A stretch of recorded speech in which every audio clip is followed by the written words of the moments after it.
Good morning, everyone. Happy Wednesday morning to you, and welcome back to Morning Musings. My name is Don K. Preston. I am the president of Preterist Research Institute of Ardmore, Oklahoma.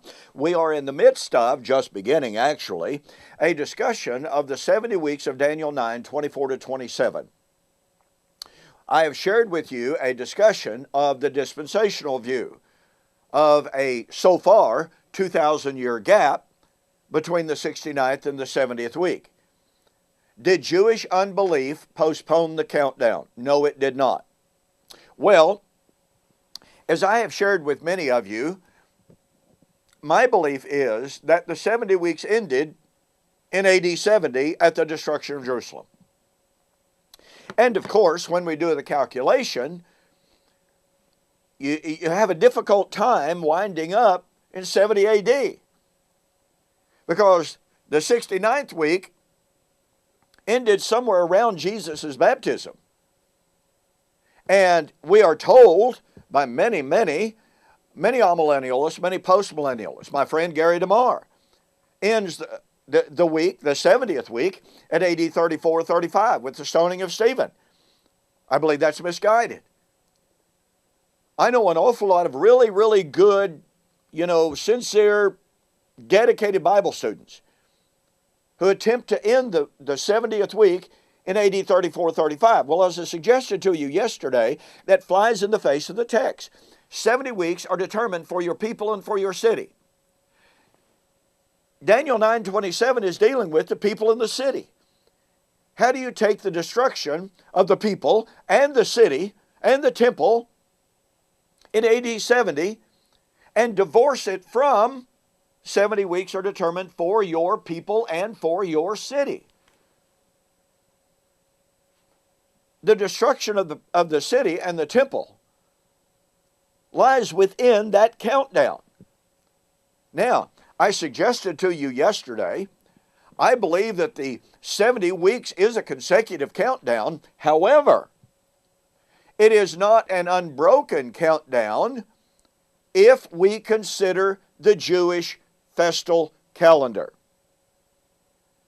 And as I suggested yesterday, festal language permeates Daniel chapter 9. I began seeing this somewhere around 2010. I began to develop it, began to study it, began to research it. The more I began to look at it, the more I researched it, the more I was impressed. Now, let me demonstrate this to you. All right? 70 weeks are determined to put away sin. Well, what is the putting away of sin related to? Next, to make reconciliation for iniquity, or as a great many translations says, to make the atonement. Oh, wait a minute.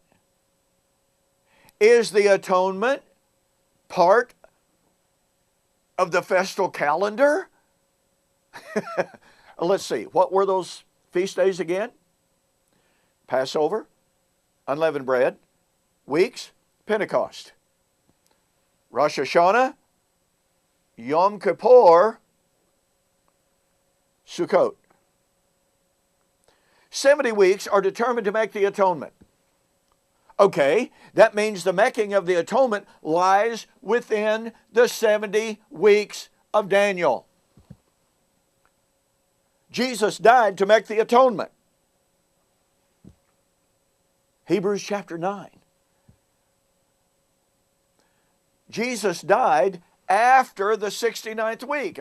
And someone responds, and normally people respond by saying, well, yes, Jesus died in the first half of the 70th week. He completed the atonement. Well, that's where the problem comes in. I deny that the atonement was consummated. It was initiated, to be sure, with the death of Jesus on the cross. But guess what, folks? The atonement demanded not only the sacrifice of the animal, not only the death of Jesus, but it demanded that he enter into the most holy place. When did Jesus enter the most holy place? Acts chapter 1, at his ascension. Well, that was 50 days after his death. Not only that, The atonement demanded that the high priest come out of the most holy place and to bless the people. According to Leviticus chapter 9 and verse 22, on any day of sacrifice, when the high priest went into the tent there to offer the blood, there was no blessing for the people until and unless that high priest came out. How do we say the atonement was completed at the cross when Jesus did not enter the most holy place at the cross, and Jesus did not come out of the most holy place and would not come out of the most holy place until his, quote, second appearing, unquote, Hebrews 9:28, for what purpose? To bring salvation. The death initiated the atonement. The parousia consummated, perfected the atonement.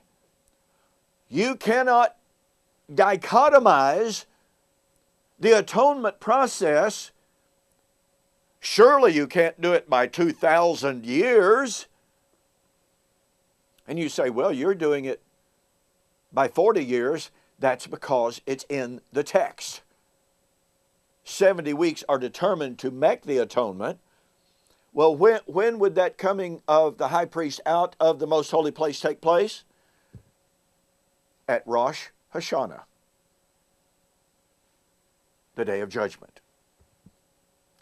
Because you see, in the Jewish festal calendar, in the liturgy and in the understanding of it, the Jews tied the day of judgment and the atonement so inextricably together that they could not think of one without the other. I'll share more on this with you as we proceed. In the meantime, what I want to do tomorrow is I want to show you how Jesus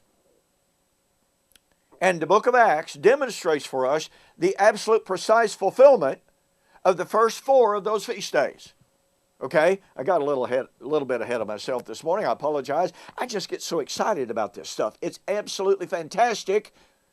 It is illuminating. It brings Daniel chapter 9 into full bloom.